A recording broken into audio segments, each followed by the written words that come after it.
Okay, so today we are going to start solving systems algebraically. If you noticed in your homework last night, or yeah, your homework last night on the half worksheet, the last problem had two answers. I'm going to skip that for a minute. This worksheet, this number 8 had two answers. One of them was at 0, 7. I'm just going to kind of quick sketch this. And you had a line that looked something like this. This is going to be really rough. And then this parabola, you were at 1 and you were at 7. And you ended up having a vertex. Your x coordinate would have been 4. And your x, I'm sorry, your y should have been negative 9. So you had something like this. So one of your answers was 0, 7. But then if you notice, there's a second answer because these, if you were to continue this graph, would connect again up here.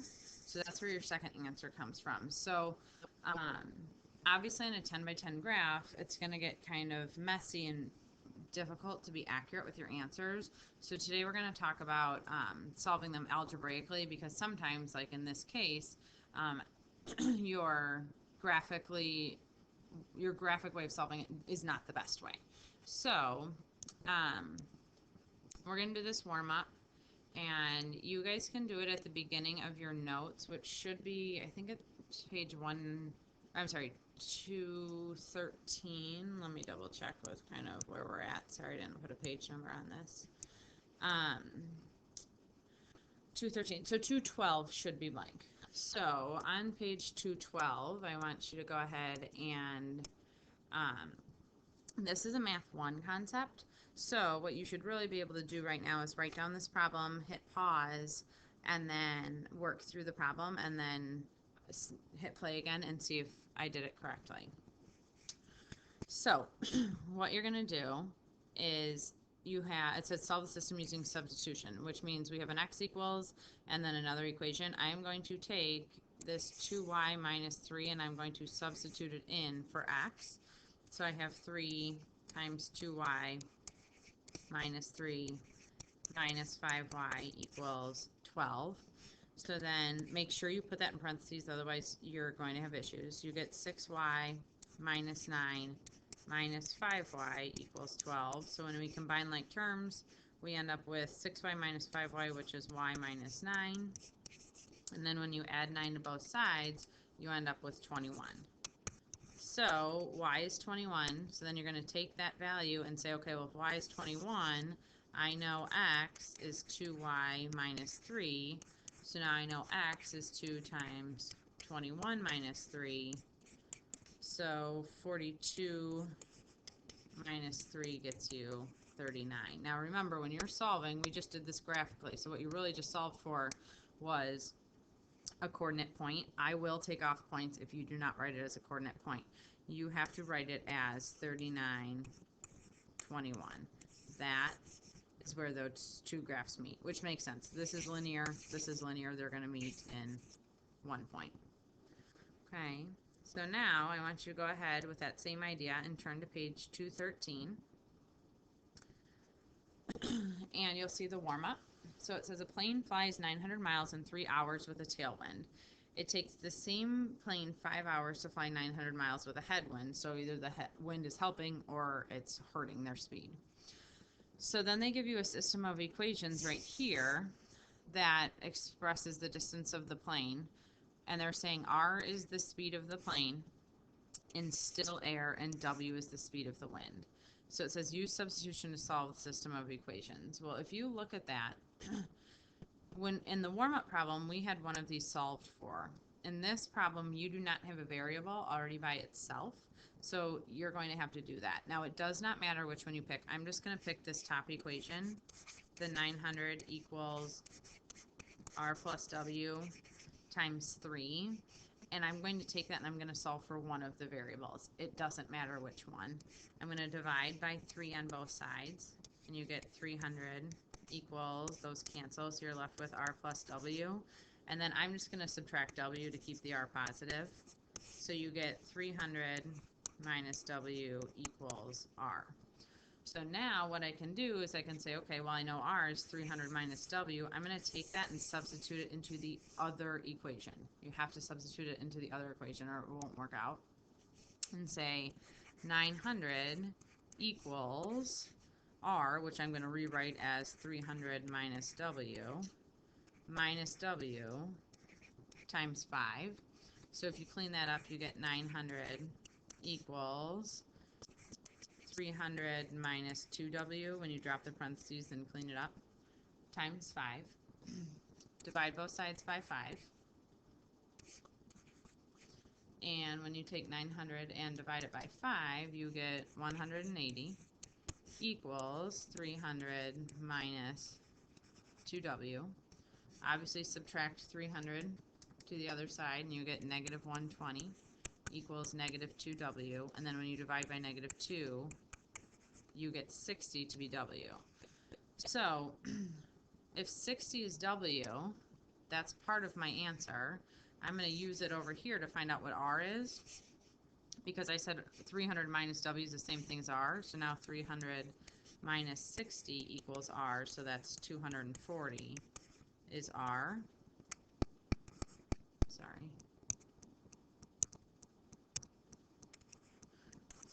Okay, so number 2 says explain the solutions. Well, it said r is the speed of the plane in still air and w is the wind. So what that means is in still air,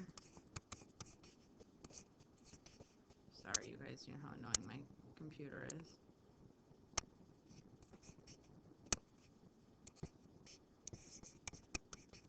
In still air, the plane flies at 240 miles per hour, and the wind is blowing at 60 miles per hour.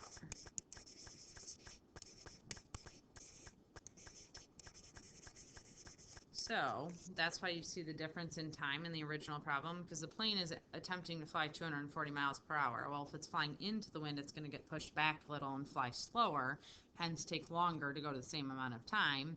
If it's flying with the wind, obviously, then it's going 240, but the wind will help and it'll go a little faster, and that's why you get there in less time. Okay. All right, so go ahead and turn your books to page 215. We're going to look at example number 1. Now, in example number 1, this is slightly different than our warm-up because it says solve the given systems of equations algebraically, and they're both solved for y. In our warm-up, only one was solved, and it was for x, but only one of our variables were alone. But since both equations are equal to y, all we're going to do is take one of them and sub it in for the other y. So that's going to look like negative 3x plus 12 equals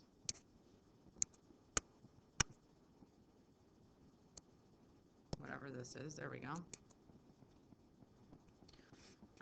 x squared minus 11x plus 28. Now we know how to solve that. That's quadratic. You need to get everything to one side and solve. So I'm going to add 3x over, right, because one side has to be 0, and subtract 12. And you're going to get 0 equals x squared minus 8x. 28 minus 12 is a positive 16. So then we have a quadratic. We have multiple ways of solving that, which we all know. We can factor it, quadratic formula, complete the square. We cannot solve by square roots here because we have the x term. I'm going to factor it. You can solve it by quadratic formula. It doesn't matter. I'm sorry, I'm doing step 2. You know how this book is. So x and x. Two numbers that multiply to be 16 and add to be negative 8 are negative 4 and negative 4. So we're going to get the same x value no matter what. If we set x minus 4 equal to 0, we get 4. You don't need to do that again. Over here it's redundant. You're going to get the same answer, but that's not the whole problem. We need to know what y is. So you need to go through and say, okay, well, I know that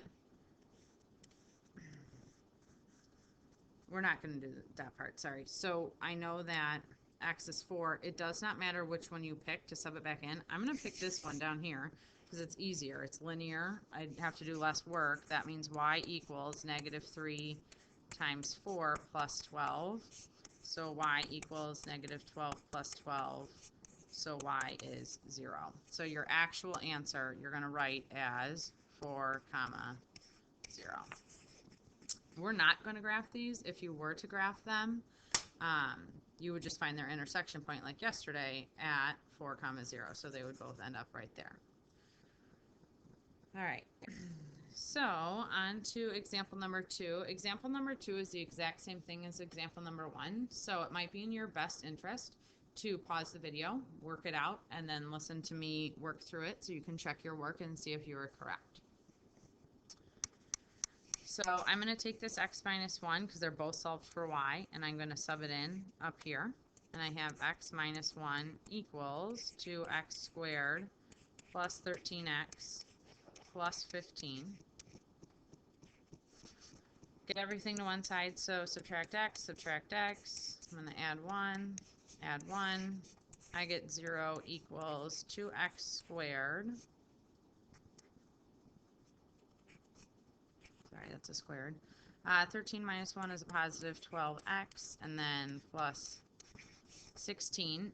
I look at this and I say to myself, this is divisible by 2, this is divisible by 2, and so is that. So I'm going to factor out a 2 and be left with x squared plus 6x plus 8.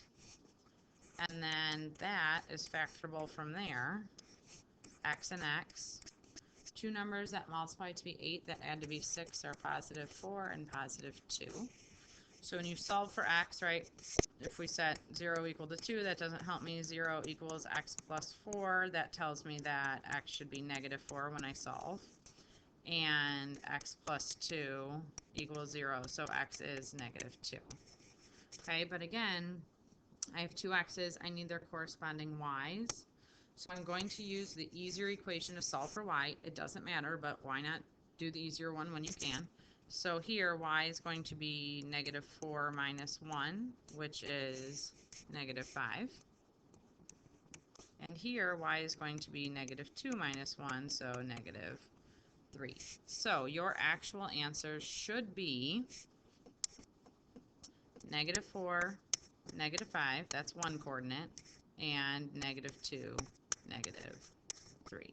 That's your answer. Make sure that you don't get sloppy and put negative 4 with negative 3 and negative 2 with negative 5. That happens a lot. Okay.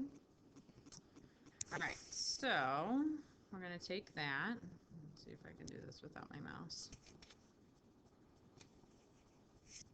Okay, so now we're going to do the same thing with example number 3. It's literally the same setup as the first two, so the process shouldn't be difficult. Again, if you want to pause and then check, that's fine. The answer here is a little different. So we end up with negative 3x minus 30 equals 7x squared minus 25x minus 12. Going to bring everything over to one side.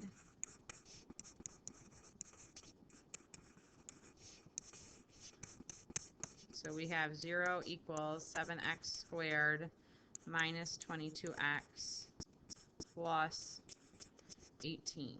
So I look at this. I could try factoring it. This would be 7 and 1. I have a few options for 18. It's not wrong to try and factor it. I know in this case it's not factorable. And here I could kind of tell up in this problem that this part was easily factorable, which is why I went with factoring. So if you can't see it quickly, I'm going to move on to quadratic formula. I'm not going to complete the square here. There's no way with that 7 and 22 I'm going to try and make that happen. So we have x equals, maybe, the opposite of b, plus or minus square root of b squared minus 4 times a times c all over 2 times a. So if you clean that up, you end up with 22 plus or minus the square root of negative 20 all over 14. So we know this negative here is going to come out, And your answer is going to be 22 plus or minus I radical 20, which isn't pretty, so leave it as radical 20 all over 14. So that's x. Now, if you think about it, we're looking for these intersection points. This, on the graph, we didn't do it graphically, but had we would have hit those two intersection points. When you're graphing, you're only graphing in the real number system right now. So this I tells me that I'm going to end up in the imaginaries. So there is not going to be an intersection, and it's no real solution. So as soon as you see an imaginary number, it's no real solutions, because technically, I'll write it over here, your graphs will never intersect. That's what that means. So there is no system, there is no solution, because remember, when you're finding a solution to a system, you're essentially finding the point on the graph that they intersect. So that's never going to happen here. Now, we're going to talk about that a little more with example number 4, because with example number 4, they give you this graph, and it says, given the graph of the system of equations below, determine algebraically the solutions to the system and explain the meaning of the solution in terms of the graph. So they give you both things. They're giving you this system, and they're giving you the graph. So based on the last problem, we should be able to look at this graph and say, okay, these never intersect. The circle and the line never intersect, so we have no real solution.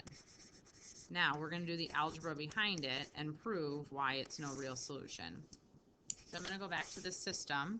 Here, one of my variables is solved for, so I'm going to take that x minus 5 and I'm going to sub it in for y down here.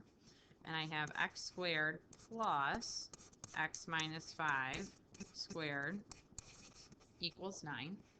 So this is really x squared plus x minus 5 times x minus 5 equals 9. Multiply out your parentheses, and we get x squared plus x squared negative 5x minus 5x is negative 10x plus 25 equals 9. So x squared plus x squared minus 10x plus 25 equals 9. So we get 2x squared minus 10x plus 25 equals 9. So one side has to be 0, so subtract your 9 over, and you get 2x squared minus 10x. 25 minus 9 is a positive 16, so we get 0. Okay. Here at this point, I would actually try factoring that. However, I'm given the picture. I know it's no real solution, so in my brain I'm going to say, no, just kidding. I'm actually not going to factor that because I know it's not going to be factorable because it's no real solution. I'm going to go straight to quadratic formula. You could also complete the square, but quadratic seems to be the most reliable. So we have opposite of b plus or minus the square root of b squared minus 4 times a times c all over 2a. So we end up with 10 plus or minus the square root of negative 28 all over 4. So 10 plus or minus I radical 28 all over 4. So this I that happens right here tells me, okay, I have an imaginary answer. That's why there's no real solution. That's why my graph never intersects right here. There's all that space between.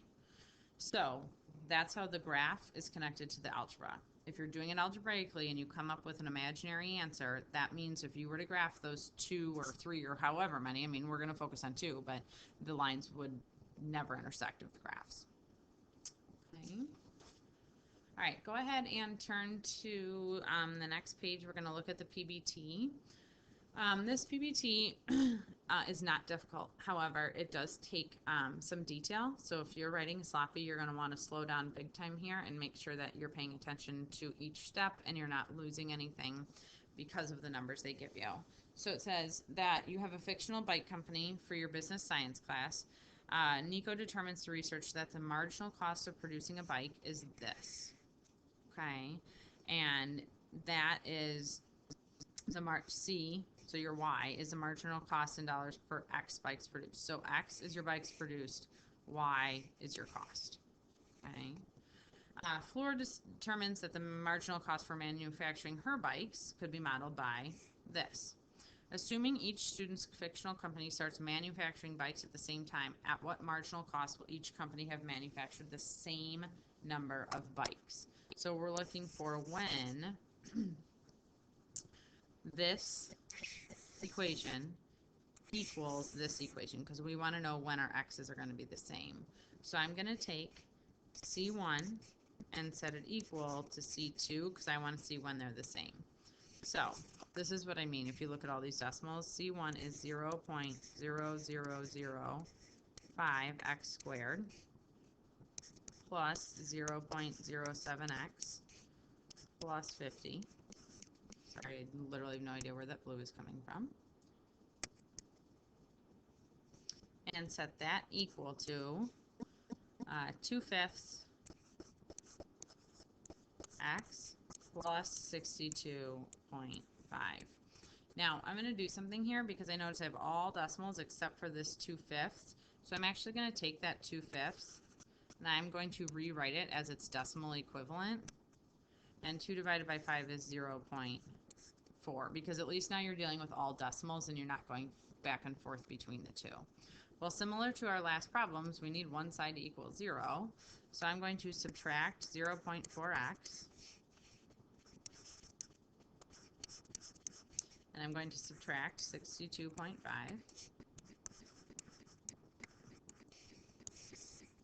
So we have 0.0005x squared. 0.07 minus 0.4 gets you negative 0.33, so negative 0.33x. And then obviously 50 minus 62.5 is negative 12.5. These all cancel, so then we have 0. So I look at that and think, there is no way I'm going to try factoring that. I'm going straight to quadratic formula. Even though the numbers are ugly, then I can rely on my calculator.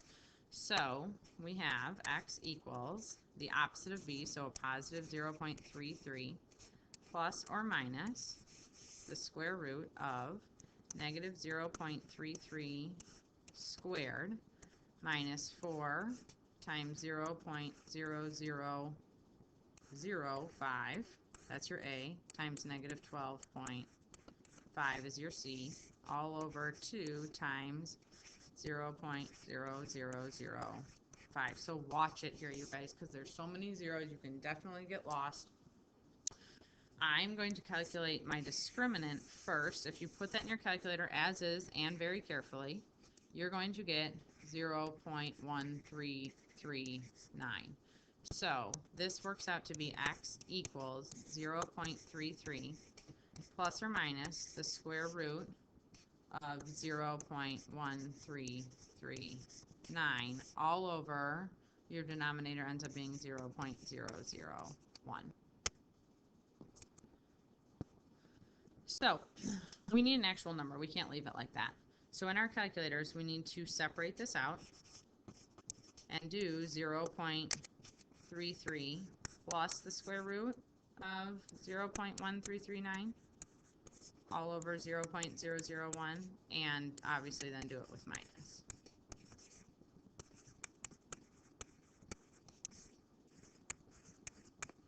When you do that, the two answers you should get are 695.92 and negative 35.92. Well, if you think about what x represented, x was the number of bikes. You're not going to make negative 35.92 bikes, so you can get rid of that, and you can focus on the 695.92. The question is asking, at what marginal cost? Well, cost was y. So I need to take this x and I need to go back and solve for y. And I'm going to use C2 to do that because it's the easier equation. The 2/5 times 695.92 plus 62.5. Now, when you do that in your calculator, I'm going to calculate mine quickly. You get,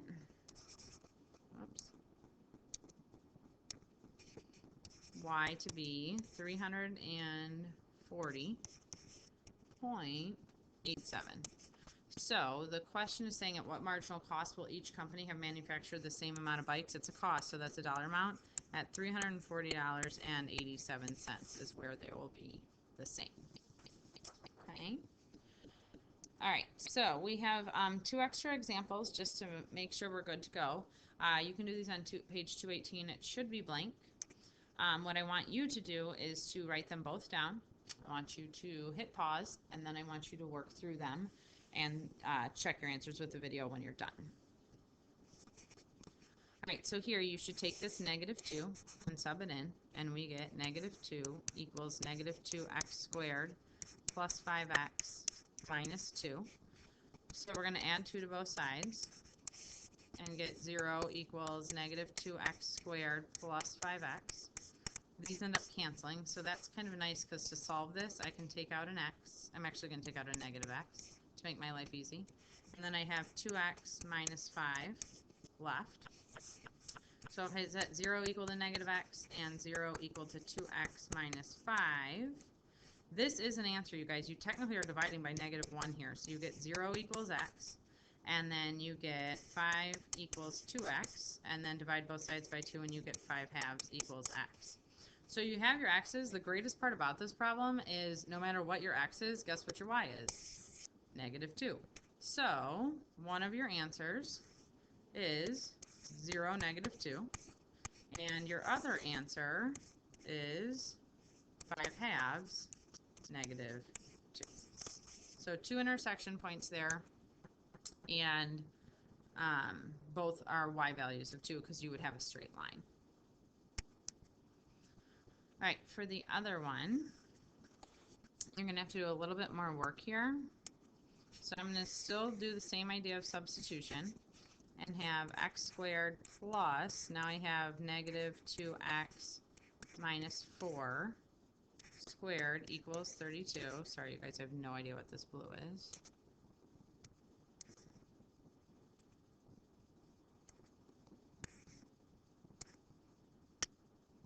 Slightly annoying. Okay. You're going to have to multiply that out, and you get x squared plus -2x minus 4. That makes a big difference. And -2x minus 4 equals 32. So you end up with x squared plus 4x squared. +8 and +8 is a +16x, and then 4 times 4, they're negatives, but it'll be a positive, equals 32. So when you drop your parentheses and combine like terms, you get 5x squared plus 16x. This would just be 16, but you're going to subtract 32 to make that 0, so I did a couple steps in one there. So then I would look at that. I'm not really going to try and factor it. Just don't even want to waste my time. So let's use a different color so we don't run in. There we go. X equals the opposite of b, plus or minus. Do all your square root.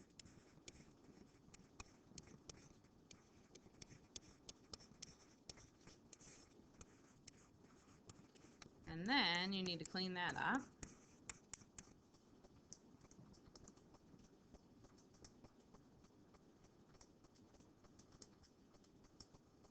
And you get 576, so this totally would have factored.